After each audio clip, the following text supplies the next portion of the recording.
இவை அனைத்தும் சிரிப்பதற்காக மட்டுமே, யார் மனதையும் புண்படுத்தும் நோக்கமல்ல. அவ்வாறு புண்படுத்தினால் மன்னிக்குமாறு தாழ்மையுடன் கேட்டுக்கொள்கிறேன். என் ஒய்ஃபை வந்து பிச்சைக்காரின்னு தான் சொல்லுவேன் சார். பிச்சைக்காரி தான் சார். பிச்சைக்காரின்னு வச்சுக்கிறது நல்லா இருக்கு. அதான் கூப்பிடு, எப்பயும் அப்படிதான் சொல்லுவேன். தாராள பிரபு சமயங்கள்ல இழிச்ச வாயன்னு சொல்லுவேன். ஓ ஆக்சுவலா அதான் சொல்லுவீங்க, ஒரு பேருக்கு முதல்ல தாராள பிரபு. ஹலோ மக்களே, இந்த நீயா நானோ ட்ரோல் வீடியோ பார்க்க வந்த எல்லாருக்குமே ஃபர்ஸ்ட் ஒரு தேங்க். இந்த எபிசோட்ல எதை பத்தி பேசுவாங்க அப்படின்னா, வாழ்க்கையை சிக்கனமா தான் நடத்தணும், சிக்கனமா இருக்கிறது தான் ரொம்பவே நல்லது அப்படின்னு சொல்றவங்கலாம் ஒரு பக்கம் உட்காந்துட்டு இருக்காங்க. கஞ்ச பைய பேஸ்ட் கூட இல்ல, பல்பொடியை வாங்கி வச்சிருக்கான். அதுக்கு அப்படியே ஆப்போசிட்டில் பார்த்தீங்கன்னா, சிக்கனமாக இருக்கிறதுக்கும் கஞ்சத்தனமாக இருக்கிறதுக்கும் டிஃப்ரென்ஸ் இருக்குது. இவங்க சிக்கனம் அப்படின்ற பேரில் ரொம்பவே கஞ்சத்தனம் பண்ணுறாங்க அப்படின்னு சொல்கிறவங்களாம் இன்னொரு பக்கம் உட்காந்துட்டு இருக்காங்க. என்னடா ரெஃப்ரி அவன் போய் சொல்றான், ரெஃப்ரி அவன் போய் சொல்றான், அது மிகவும் ஆபத்தான மிருகம். நீ போய் சொல்றியாம்லடா, நீ போய் சொல்றியாம்லடா. இவங்க ரெண்டு பேருக்கும் இடையில நடக்கிற ஒரு காரசாரமான மற்றும் ஒரு ஃபன் பேக்டு ஒரு எபிசோட் தான் இந்த ஒரு நீயா நானா எபிசோட். பார்த்து என்ஜாய் பண்ணுங்க. நாகபதனியா நாகபதனியா, இந்த இரண்டு ஜாதியில் எந்த ஜாதி முரட்டு ஜாதி என்று பார்த்து விடுவோம். கஞ்சத்தனமாக இருக்கக்கூடிய உங்கள் மனைவிக்கு நீங்கள் என்ன பெயர் வைத்திருக்கிறீர்கள்? பேரை சொல்றது கொஞ்சம் பயமா இருக்கு, இருந்தாலும் சொல்றேன். சித்ரா. ஆனா அந்த செலவு செய்யும் போது கத்ரா. அடே பேயில போமா. இலே இல்ல நீ ஒரு ஆர்டிஸ்ட்னு நீ காமிச்சிட்ட எனக்கு. காமிச்சிட்டா. நான் என் ஒய்ஃபை வந்து பிச்சைக்காரின்னு தான் சொல்லுவேன் சார். பிச்சைக்காரி தான் சார். எங்க கூட்டு போனாலும் எதுவுமே செலவழிக்கிறதுல. ஐயா அப்படிலாம் சொல்லாத கண்ணு. இந்த பாரு, நீயும் என்ன மாதிரி கஞ்சத்தனமா இருக்க பழகிக்க, இல்லைன்னா இந்த நாட்டுல வாழவே முடியாதுமா.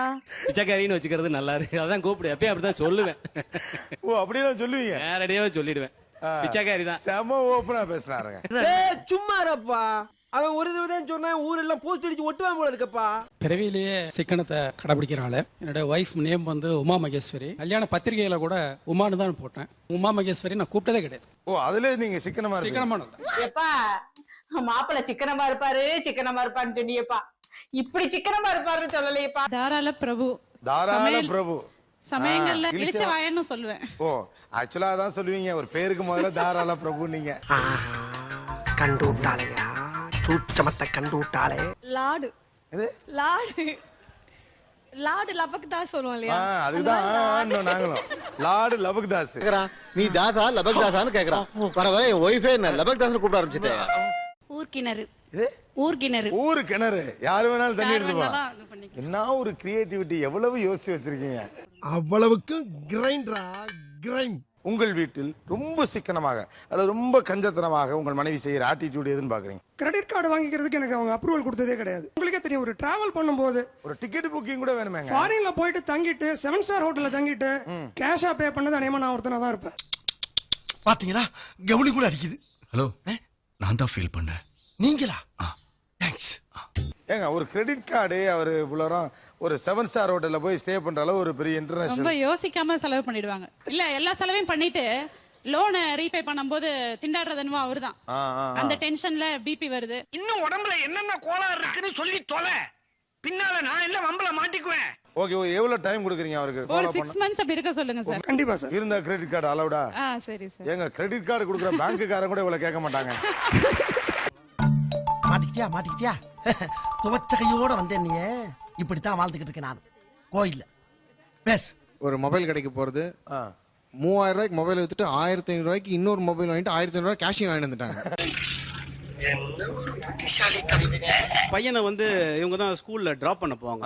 8 o'clock டிராப் பண்ணிட்டு காரை ஸ்கூல் பக்கத்துல எங்க தெரு பக்கத்துல நிறுத்திட்டு பஸ்ல வந்துருவாங்க. ஏன்னா பெட்ரோல் செலவு.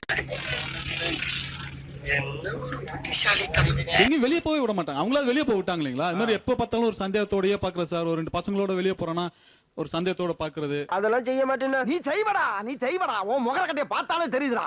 ஒன்னே மாதிரி ஐயோக்கப்பட விடுறதே தப்புடா ரோட்ல. அளவுக்கு மீறின கோவம் இருக்குங்க சார். அவங்க அம்மா கிட்ட நேரடியா சொல்லுவாங்க சார், இதே என் பிள்ளையா இருந்ததுன்னு வச்சுக்கோங்களேன், 4 அரை விட்டுருப்பேன் அப்படின்ட்டு. நான் அவனுக்கு மேல உங்களுக்கு பிள்ளை அப்புறம் தான் கல்ல கொண்டு மண்ணை உடைச்சிருப்பேன். போங்க எல்லாரும் போய் வேலையை பாருங்க. இது போய் வேடிக்கை பார்க்கறாங்க. வேடிக்கை எல்லாம் சம்பாதிக்கணும் சார், செலவு செய்யணும் சார். நிம்மதி, எனக்கு அதுல ஒரு நிம்மதி கிடைக்குது சார். நான் செலவு செஞ்சா அதுல ஒரு நிம்மதி எனக்கு சார். அவருக்கு நிம்மதி கிடைக்குதுங்க சார், எனக்கு நிம்மதி போகுதுங்க சார். ஐயோ ஏன் இப்படி வயிறு எரியுது உங்களுக்கு? பயங்கரமான விலை கொடுத்து பொருட்கள் வாங்குறப்போ உங்க மனைவி மூஞ்சி எப்படி போகும்? கொண்டாந்து இது ஒரு நாளைக்கு பேசாம இருந்துருவாங்க சார். ஒரு 2 or 3 hours பேசவே மாட்டாங்க சார். பேசவே மாட்டாங்க அவங்க. வாய் திறந்து பேச மாட்டேன் நீ? இல்ல பேசுவேன், இன்னைக்கு வந்து மௌனம் வரதான், யார்ட்டையும் பேசுறது இல்ல. இவருக்கும் எங்க பையனுக்கும் ஒரு சின்ன கோட் வேர்டு இருக்கு. இவர் வந்து எப்படி பாரு, அவன் வந்து எப்படின்பா, எப்படின்னா வாங்கிட்டியான்னு அர்த்தம், எப்படின்னா வாங்கியாச்சுன்னு அர்த்தம். நீ என்ன கேட்டா இவன் என்ன பதில் சொன்ன உனக்கு? நான் என்ன கேட்டேன்னு அவருக்கு தெரியும், அவர் என்ன சொன்னாங்கிறது எனக்கு தெரியும். ராத்திரி குழந்தைங்க தூக்குன மொட்டை மாடி கூட்டிட்டு போய் நல்ல குமுறு, நிஜமாவே குமுறுனேன். யாரா? அவரதான்.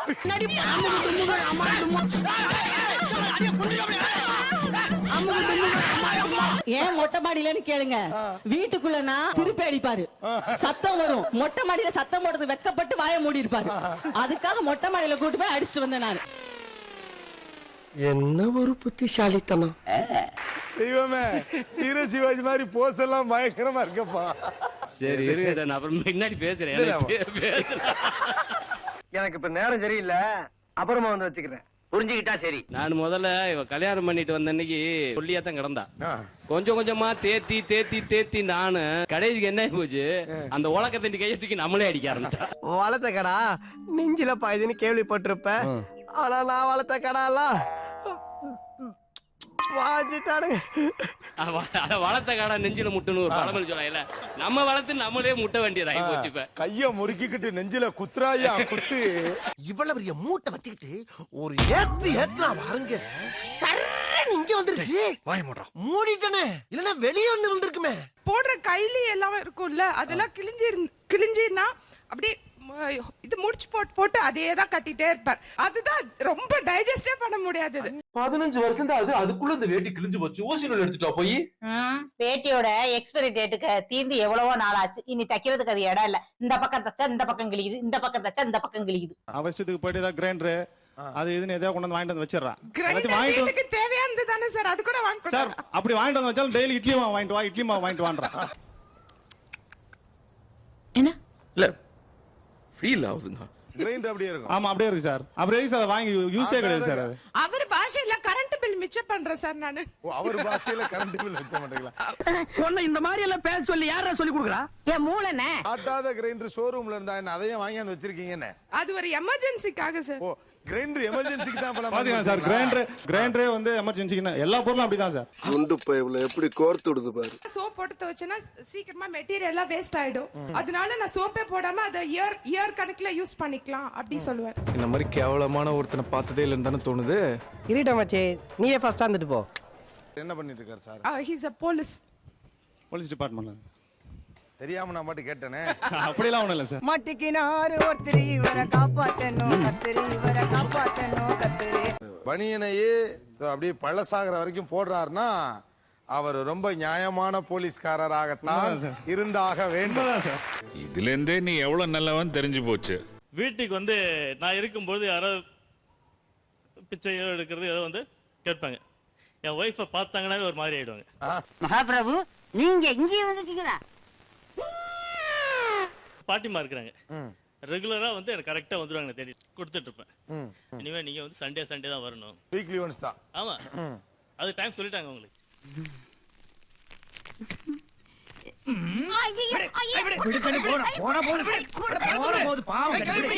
இன்னொரு பாட்டிமா டைம் சொல்லிட்டாங்க.